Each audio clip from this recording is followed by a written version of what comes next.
শীতকালে কড়াইশুঁটির কচুরি আমরা সবাই বানাই, কিন্তু এমন কিভাবে পুরটাকে বানালে এটার স্বাদটা অনেকটা বাড়বে, চলো আজকের এই কড়াইশুঁটির কচুরির রেসিপিতে দেখে নেওয়া যাক। প্রত্যেককে জানাচ্ছি ওয়েলকাম, আমি সুদেশনা ঘাটাক্স কিচেনে। কচুরির পুরটা বানানোর জন্য 1 কেজি ছুলে রাখা কড়াইশুঁটির দানার সঙ্গে 8-9টা আদার টুকরো ছোট ছোট করে কাটা আর 8-9টা মতন কাঁচা লঙ্কা দিয়ে একটা স্মুথ পেস্ট বানিয়ে নেব। প্রয়োজনে সামান্য একটু জল দেয়া যেতে পারে। এবার কড়াইতে একটু সর্ষের তেল দিয়ে কালো জিরে ফোড়ন দিয়ে দেব আগে থেকে বানিয়ে রাখা পেস্টটা। কিছুক্ষণের জন্য এটাকে নেড়ে নেব আর তারপরে একে একে বাকি মশলাগুলো মেলাবো।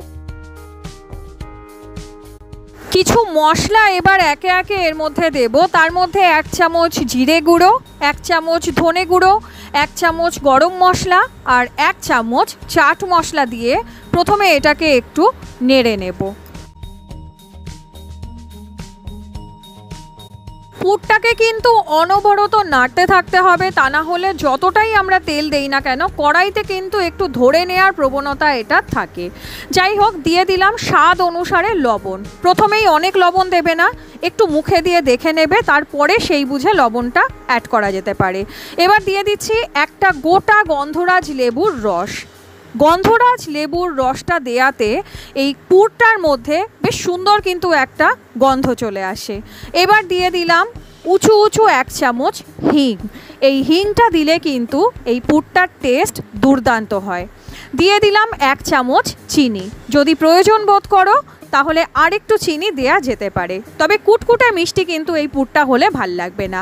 যাই হোক, আমাদের কড়াইশুঁটির স্পেশাল পুরটা কিন্তু একেবারে রেডি। এবার ডো বানানোর জন্য এখানে নিয়ে নেব 2 কাপ পরিমাণ আটা। আজকের এই কচুরিটা কিন্তু আমি ময়দা দিয়ে বানাবো না, আটা দিয়ে বানাবো। তৎসত্ত্বেও এটা কিন্তু সুপার সফট কচুরি হবে। দিয়ে দিলাম 1/2 চামচ মতো নুন আর এবার নর্মাল রুম টেম্পারেচারে রাখা জল দিয়ে একটা আটা যেরকম আমরা মাখি সেইভাবে ডো বানিয়ে নেব। খুব ভালো করে মথে আমি কিন্তু ডোটাকে বানিয়ে নিয়েছি। ডোটা একদম সফট একটা ডো হয়েছে। বেশ কয়েকটা লেচি কেটে নিয়েছি আর কয়েকটায় পুর অলরেডি ভরা হয়ে গেছে। চলো দেখে নেই আমি কিভাবে এই লেচিগুলোতে পুর ভরি, যাতে করে পুরটা কচুরির বাইরে ফেটে বেরিয়ে আসতে পারে না। মাঝের দিকটায় আমি চাপ কম দিয়েছি আর সাইড দিয়ে একটু চেপে এটাকে একটা বাটির মতন করে নিয়েছি লেচিটাকে। তার মধ্যে দিয়ে দিলাম যতটুকু এতে ধরে ততটুকু পরিমাণ কড়াইশুঁটির পুরটা।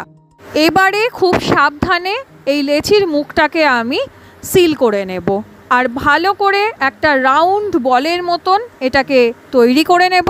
আর তারপরে হালকা একটু প্রেস করে একটা চ্যাপটা লেচি বানিয়ে নেব আবার।